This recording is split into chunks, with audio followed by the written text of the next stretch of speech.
president of HVJ Associates, a $30 million engineering firm located in Texas. But more than that, fundamentally, I gravitate toward gratitude. I would say ambition is a big part of my life. I would say responsibility and excellence. And so all of that kind of plays out in terms of accountability, visioning, and the aspect of leadership. I've had a major impact in terms of philanthropy and my relationship with students or my relationship with the university that I attended. And so, given that, I like the phrase, I heard this somewhere, but I kind of like it. It's I'm a high say doer. I like to take on big challenges and make big things happen. Has it always been this way for you? It hasn't always materialized. I think the seed has always been there. I think that seed is in everybody, actually. Mm. And I was thinking about how did generative learning fit in all of this? I've always been, from pretty much day one, I've always been on a trajectory, but I don't mean to say it's that steep, but I've always been on a trajectory. But I think generative learning probably turbocharged it. You mentioned gratitude, what I listened to, gratitude, ambition, and I wondered, what is that? Can you share a little more about that? Those emotions, values, what are they for you? I'm using my spiritual energy. I'm using my intellectual energy, my reasoning ability. Everything is there. And I'm trying to use it holistically. And I've come to the conclusion, probably the most important thing in my life is gratitude. It does so much, but the bottom line is life is a blessing, right? You've been given this, and gratitude reveals that. And so you're given life. The question becomes, to me, is, and this is how ambition plays out. What are you going to do with it? So ambition gives me the energy, right, to do things that I want to do. And I've reached the conclusion that responsibility allows me to best effect what I want, right? It gives me the best chance, right? Yes. And of course, excellence is a part of my life as well. And that's where learning and all of that comes in, because the only thing that separates me from what I want is I don't know how to do it. I don't know how to get there, right? But excellence affords me that mechanism for getting there. A one-person startup in a garage, yeah, and 174 employees? 175, yeah. 175 employees today, $30 million. You're generating $30 million. Mm-hmm. That's incredible. Can you share a little bit about that journey?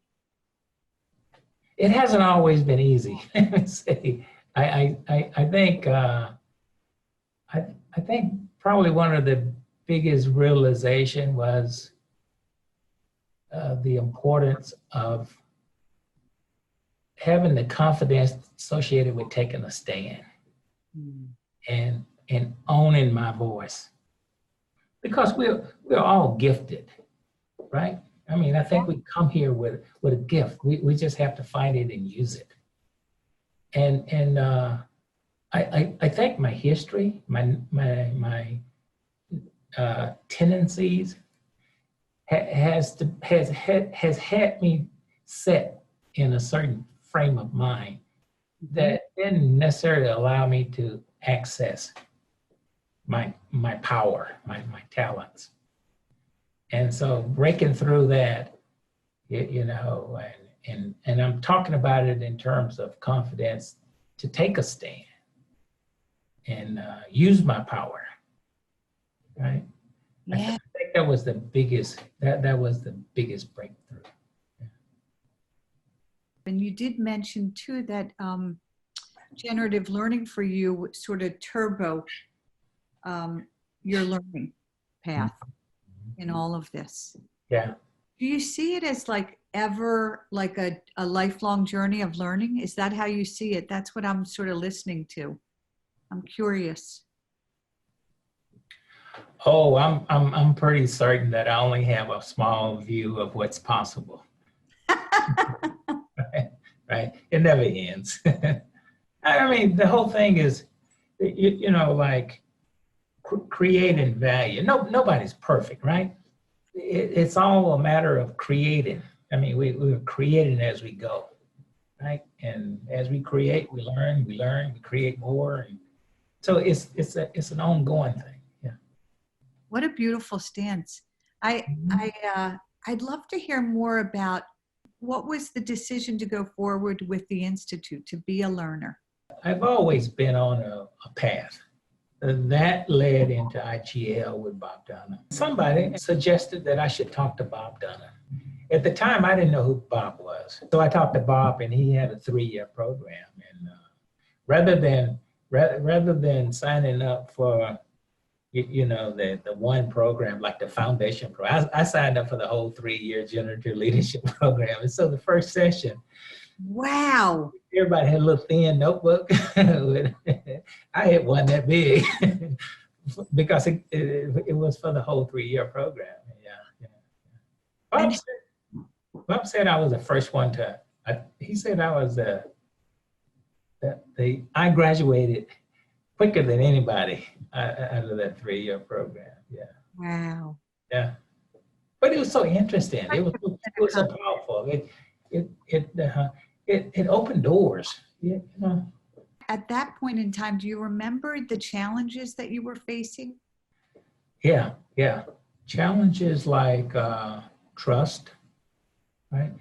Acceptance was a big one, right? I mean, when I say acceptance, I mean realizing the power. It's not like giving up. It's more like accessing the power of it, right? Doesn't mean you lose ambition.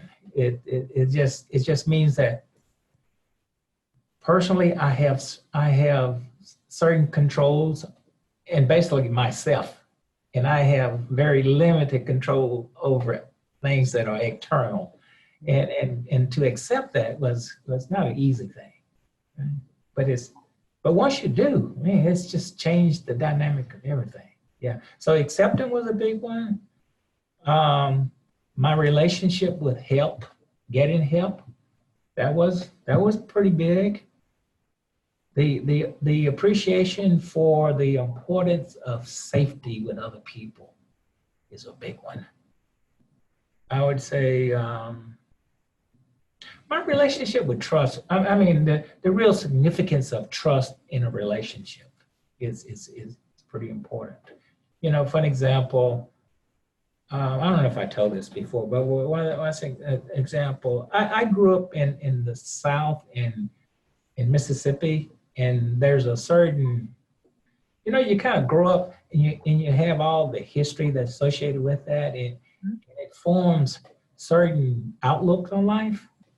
And so I grew up with just it was a natural understanding that certain people you couldn't trust. Like for an example, you just didn't trust white folks, right? I mean, I just didn't. And I didn't think much of it, right? It was just my reality. It was just what it was. Yes. And to come to realize that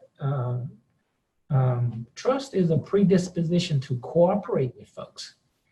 And especially, I think I realized this in college a bit though, but especially if you own a business and you come to realize most of the folks you do business with are white folks.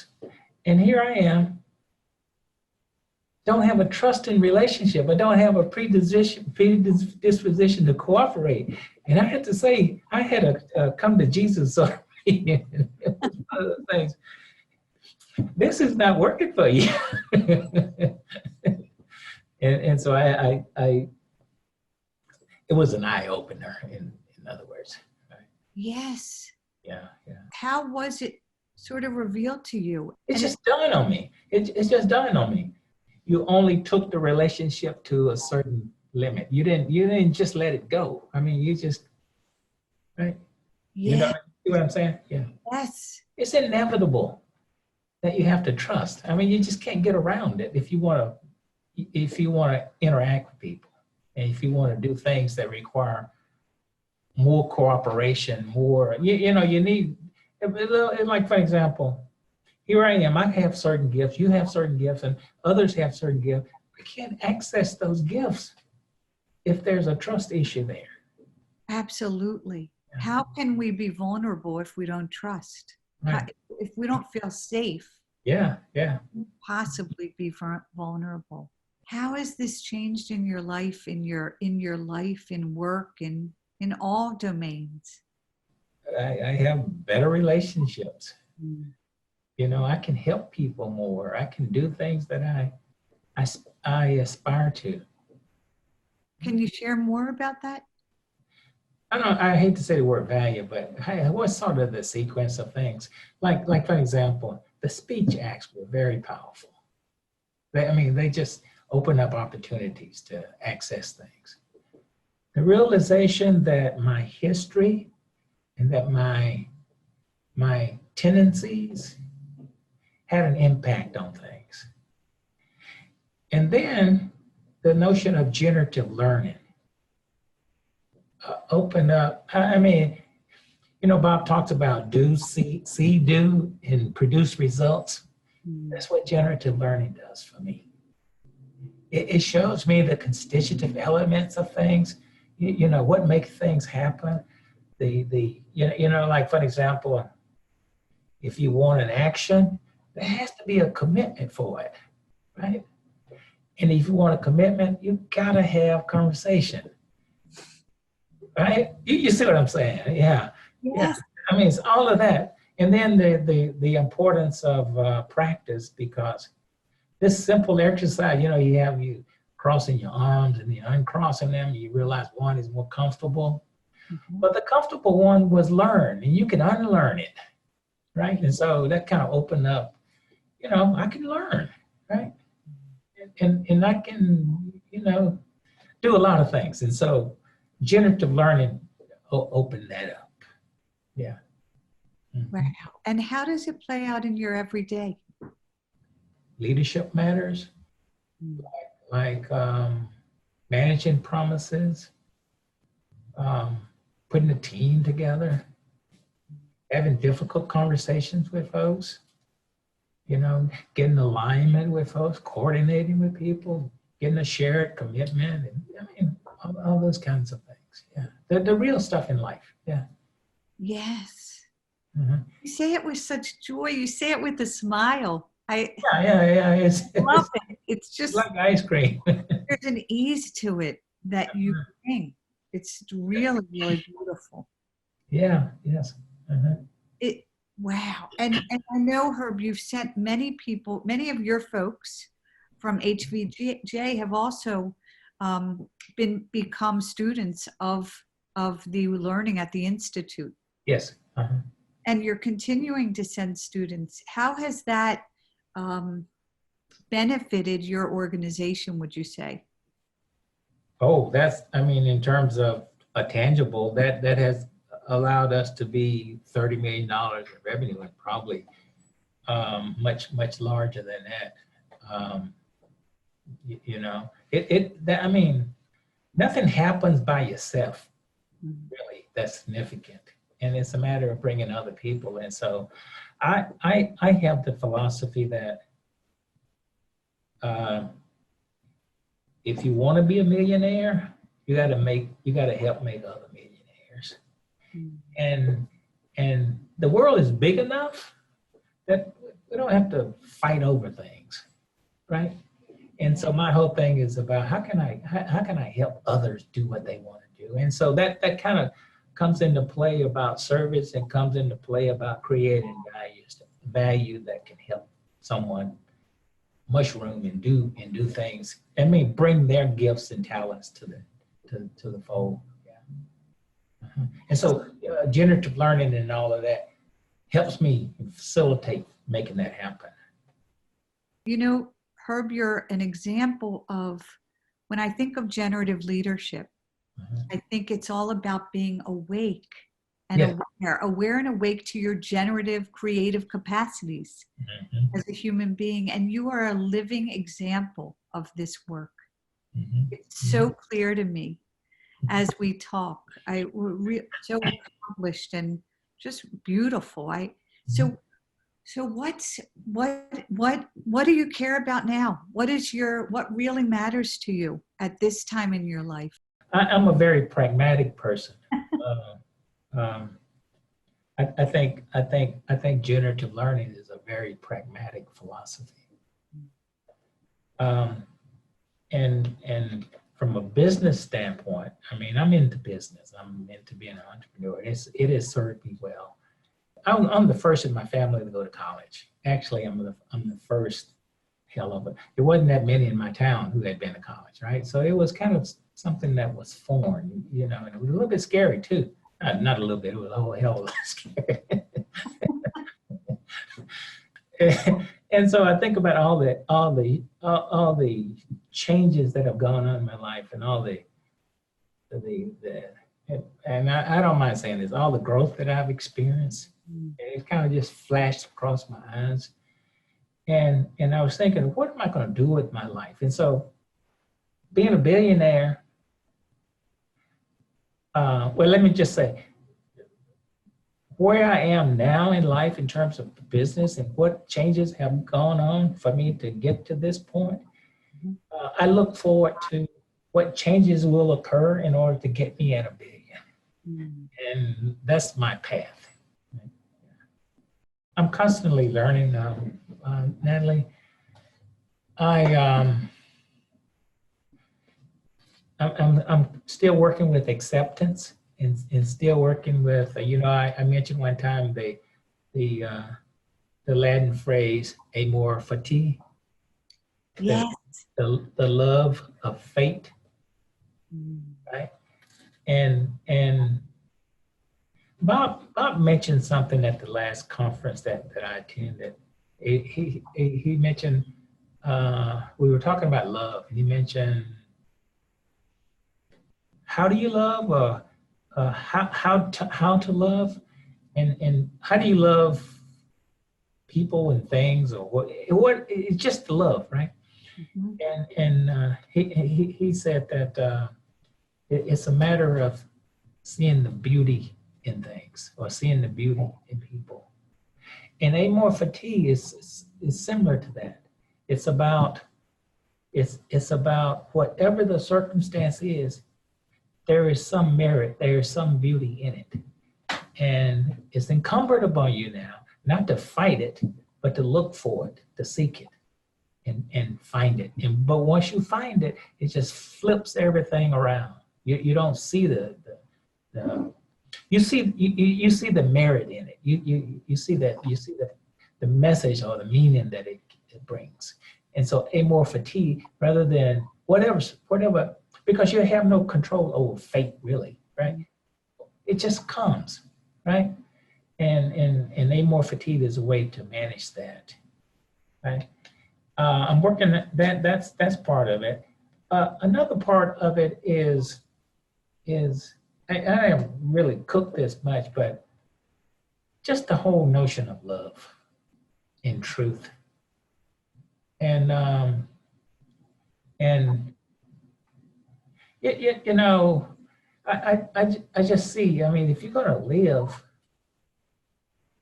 and if you have a commitment to the common good, what is the best way to address that, right? and I'm coming around, it has to be love. It has to be the truth about things, right? And it's almost like your expression is addressing that every time you make an expression. Every word you use should be supporting that notion of love, truth. I think one of the things that I've learned is I'm not integral to everything, right? I don't have to be the smartest one in the room. If I am, that's fine, but I don't pursue that. There are other people. I mean, all kinds of talent. And so my biggest opportunity is accessing that, and a lot of people, I tell people in the company, for example, after we've reached a milestone that people generally have said, what is he thinking about? What is he talking about? There's no way we can do that. And then I tell them, I trusted you more than you trust yourself. But once they get there, I mean, he'll be all powerful, right? And then it's off to something else. And so I see that as a very valuable talent is to access other people and empower others, right? Because we're all connected. I mean, we're all in the thing together. Yes. Right. And I don't have to be a lone ranger and all of that kind of stuff and try to be the smartest one and the biggest and the brightest. I don't have to do that. Right. It doesn't get you that much. Yes. Yeah. And so if I can serve other people and serve others and develop others, that's just much more for everybody.